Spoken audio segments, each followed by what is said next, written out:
Hello there, my name is Anthony Barukas from Stream For Us, and today I have an exclusive for Streaming Media Producer. We are going to be doing a live switch introduction to the BirdDog Flex 4K NDI converters.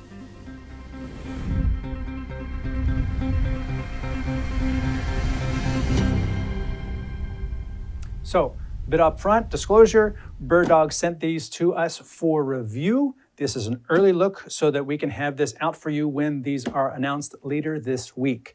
Let's do an unboxing. Let's get right to it, right here on number 2. Let's take my title off. This is the box you're going to get. BirdDog is proud to tell everyone that these boxes are now completely recyclable and soy inks. And so if that's important to you, hey, buy some BirdDog products. Right here on the side of the box, you can see as I unveil it, there's your instructions on how to get started. You know, it saves on the manual, but you still get some stickers, seem to be all the thing, and then a catalog for all the different products that they have, which you can also find on the website. So there you go. Now, this is the unit. This is it. I mean, it's really teeny, and it's very light because it's plastic. There's 2 little fans in it, ports all the way around. What else is in the box? You have, oops, kind of messed up since I was moving the box around. You have a power adapter and plugs for various versions around the world. So there's only one SKU for using this thing anywhere in the world. It all comes ready to go. Now, let me open this up. I'll leave it like that. We're going to cover that in a second. So let us zoom in right here. Let's do a little walk around. Right here, you got the BirdDog logo. Those are not really heat fins because this is plastic. BirdDog talks a lot about the fact that they've really managed the thermals on this. I have had one running for 3 days. I can put my hand on it. It is not hot. It's barely lukewarm, actually. So a couple small fans on one side, in air vent on the other side, keeps it nice and cool. You'll see these screw holes on either side of the Flex In, and that is for this mount, which screws in right there. If you get it, I think they say this is going to be about 20 bucks for this mount. So you can and it comes with a 1/4-20 thread on the bottom, so you can put this on a magic arm or wherever. Me personally, I put a little, Amazon $5, cold shoe mount on there, so I can put it on top of the camera and it'll just sit there like that. The cool thing with that is this top ring all the way around, this is your tally. This is what's going to light up. Let's see what direction I'm moving in. This is what's going to light up, and it's viewable to everybody. So having it sit on top like that, in the shoe so that everybody can see it, works out really well. On this panel, you have your Ethernet in, which is also PoE+. So that's power. If you don't have power over Ethernet, you've got a DC input. You also have a DC output, which I think they say will do 15 watts from your power over Ethernet in, and HDMI in. These are inputs only. None of these units have a loop through. So that's very important. That's why this is called the Flex In. The Flex Backpack, which we'll get to in a moment, and in which it's actually the one I really like. That one also has only an input. There's also a Flex Out, this is only an output, and it does not have a DC out. That one's going to be available, late July, August. All of them are the same price. All of them are $399. So for that, you get everything we're talking about here per unit, $399 per unit. So let's go back to the walk around. Here we go. 2 little fans, screw holes on this side. You've got your RS-232, which is an 1/8 inch or 3.5 millimeter output. And they say they will have cables available so that you can use this input with various pan tilt zoom cameras. Now, I have a pan tilt zoom camera here, and this one is HX. So this one is just sitting here. But if you were to have another pan tilt zoom camera that doesn't have NDI, boom, full NDI for $399. Or you may actually have a pan tilt zoom camera that has NDI available as an optional purchase. Let's take a look at that. That's on 4. So right here you can see Panasonic cameras, it's $299 to purchase NDI HX. For PTZ optics, it's $599 to purchase NDI HX. So you could purchase the lightweight version of NDI for $600, or you could purchase full NDI for $400.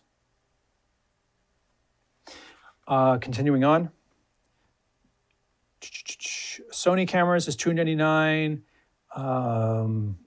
Lumens cameras, Marshall cameras, $299, $299. So most of them are $300. This is $400. This is full NDI. Big difference between full NDI 4K and NDI HX. So this is lower latency and much higher bandwidth. But you need to make sure your network is ready. If you've got 5 pan-tilt zoom cameras on a gigabit Ethernet and you want to do 4K from all of them, you can't do 5 4K feeds on a gigabit network. So be sure you are counting your bits when you are making your purchase. Or you could just set all your cameras to HD and make them 100 megabits each. Done. I'll show you how to do that when we go through the menu system. So continuing on, you've got your RS-232 port here, and then your headphone jack, which honestly, you wouldn't need the headphone jack if you were going to put this by a pan-tilt zoom camera high up on the wall. That doesn't make sense. But if you're putting it on top of a camera, then that headphone jack with BirdDog gear is comms. You've now actually run comms to your camera. You plug in a BirdDog headset here, and you've got microphone, headphones, and you're able to communicate through BirdDog comms. When you buy any BirdDog device, it comes with Comms Lite and NDI Central Lite. So they include that with most things. And then, of course, those software, pro versions of the software are available for an optional purchase. One other thing to mention is that BirdDog says they're going to be making Dante available on these little devices as well. That's also going to be an additional purchase. I think it's $69. And that way you can use the audio in and audio out to put Dante on the NDI network and take Dante off the NDI network through their little converter boxes. So that would be per unit, I think it is. Now, let's look at the instructions on the box. Let me get it set up here. Can't get my left and right situated. You can see right here, quick start. Plug it into DC power, PoE, watch for the lights to come up, open a web browser, go to this address, BirdDog-12345 local. And what they're looking for here is the serial number on the device is actually the name of the device. So BirdDog dash, the last 5 digits of the serial number, .local. If you also have Fing, F-I-N-G, is an app available for Android and iOS.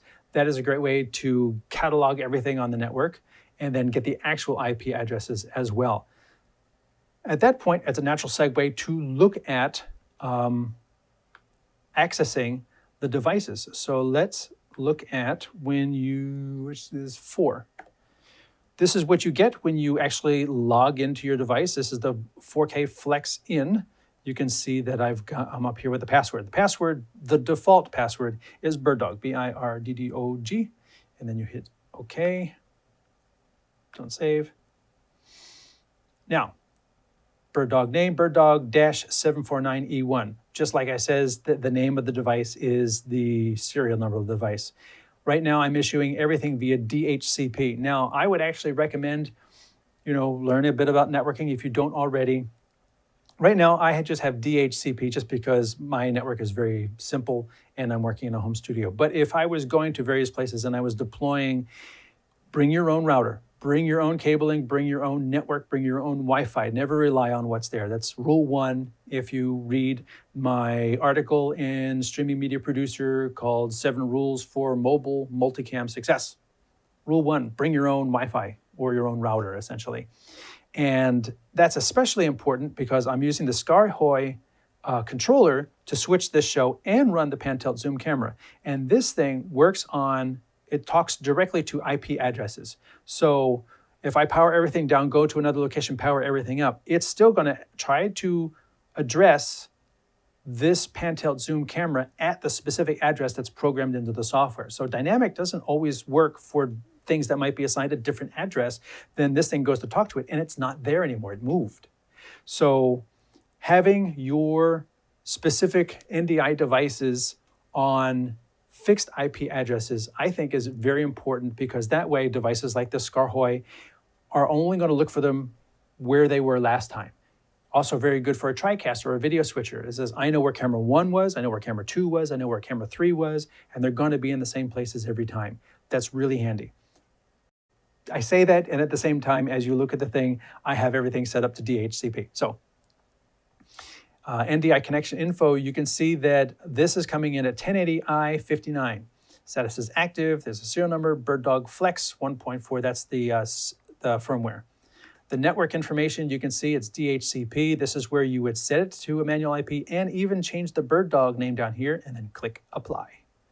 If you have a pan-tilt zoom camera, this is where you could set presets. This is where you would adjust the VSAT settings to communicate with the pan-tilt zoom camera. I don't have one, so that whole page doesn't apply to me.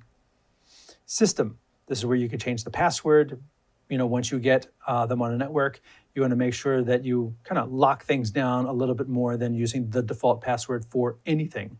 If you have an update, you download the file, choose the file here, click update, and then you've got other network and discovery settings down here, which I choose not to mess with because I'm like a 20-year broadcast video guy now moving into the networking world, and I'm not so good at networking as I am at video.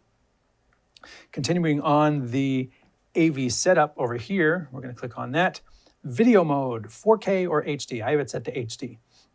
Different color space settings, audio in gain, because it will take in audio in via the external jack or over HDMI, and audio out gain, which goes to the headset.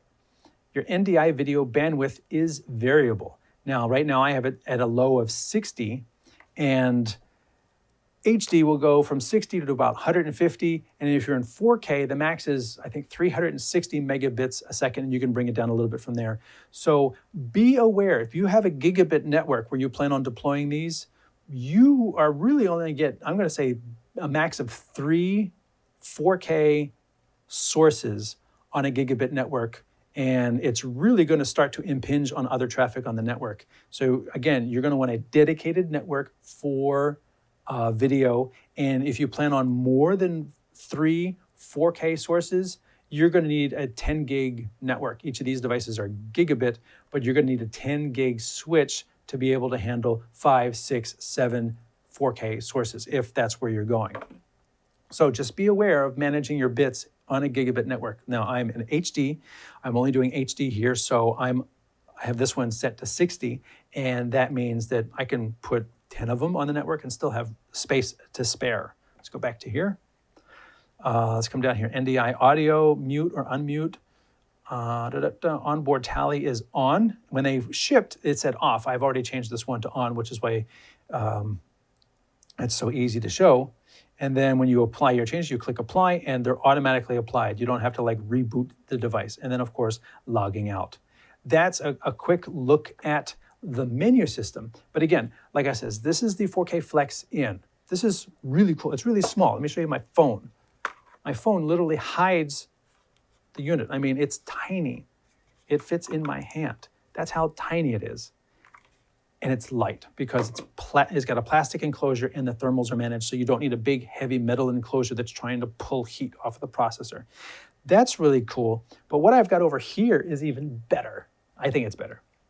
You can see that this camera is on. You can see that the monitor is powered and it's tracking what I'm doing here.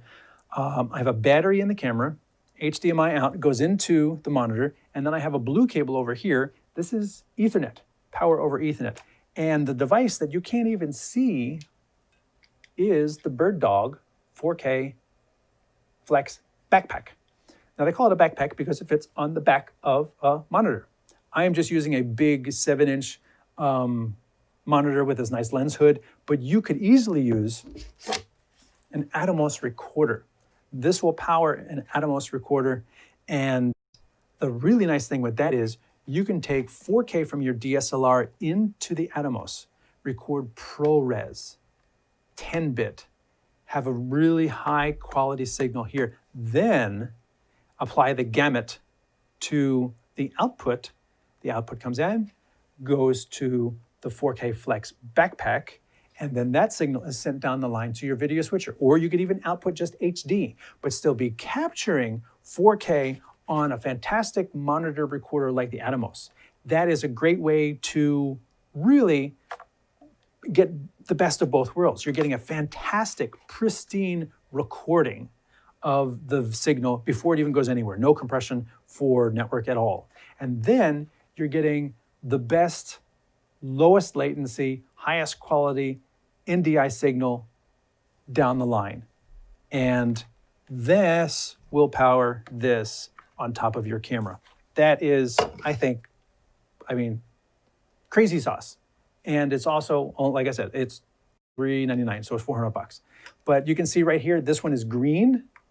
If I move it around, you can see this is green because this I have set in the preview bus of the TriCaster. So this one is being told it is next up. It's not really next up, this one's next up.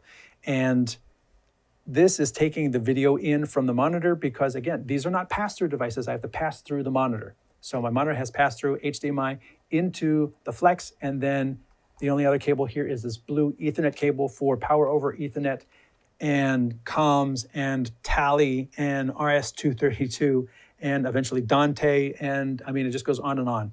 So that is where I see, you don't even really see it, but it's also Tally for the people who are in front of the camera. This is what you would see if you were a talent, and then you can see this color, and when it goes red, you can see it. I want to show you how these things come together. I'm going to hook this one up and I'm going to feed it a signal. So let's do that right now. Let's move. Well, I'm going to hook this one up, the Flex in. So let us come down here. Where am I? I'm going to go to invert 2. You can see I've got this thing here. It's not on. But I have already plugged it in. I have already, set up the input into my switcher. So now we are just testing time. So I'm going to take Ethernet. I'm going to plug this in here. And you will see it's going to start negotiating. It's going to start communicating. And things are going to start lighting up. I should have started the stopwatch, but you can see it's now starting to boot up. I'm going to feed it a signal. I'm going to feed it a signal from this camera, the HDMI out from my pan-tilt zoom camera. So there we go. That is in. And then I will tell you when it's available by switching to it. That's going to be on input 5. And when I do, see, this is green while it's powering up. And it'll probably go black because there it goes. It's blinking. There. Now it's off. Now, what I can do is I can switch to it. And when I switch to it, it's going to go red. You're actually looking at the video signal from this device because when it's red, it's in program. I was able to switch to this video source coming in, heading back out, going through my TriCaster that quickly. And that, I think, is a fantastic demonstration of the simplicity of using NDI.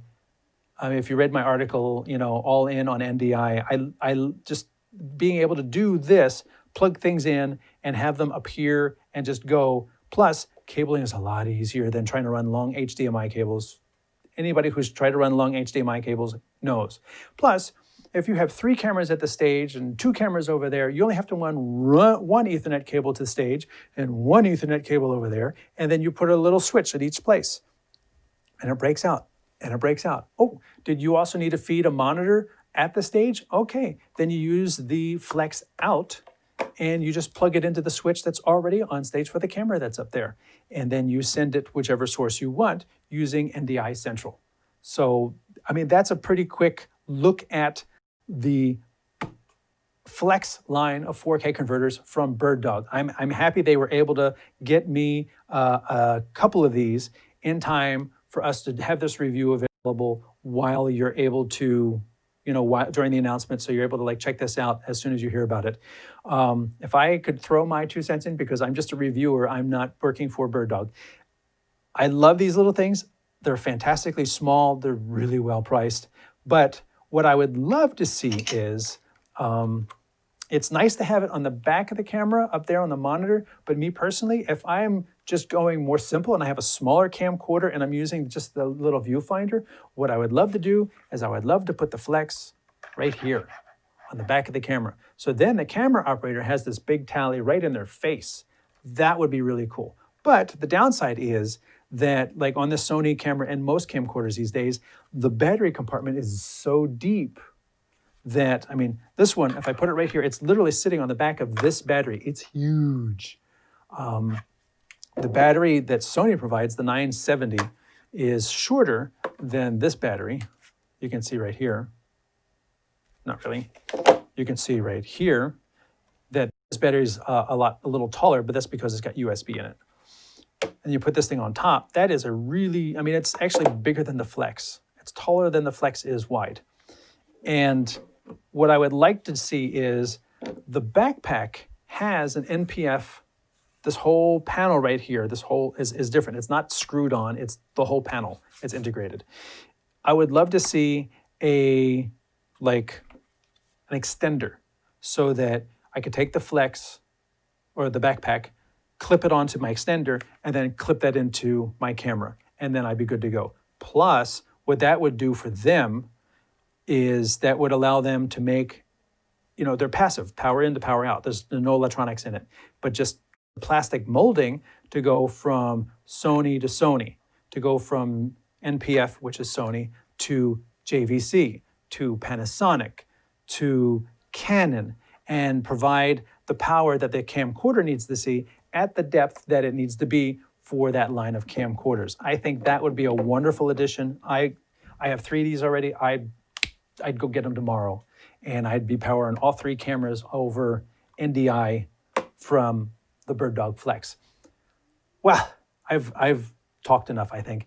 My name is Anthony Barocas with Streaming Media Producer with a early look at the BirdDog NDI 4K Flex series of converters. Very excited about these. I think these are going to go like hotcakes, and I'm just very impressed all the way around with the quality and the build that they've put into these units. Thanks for watching.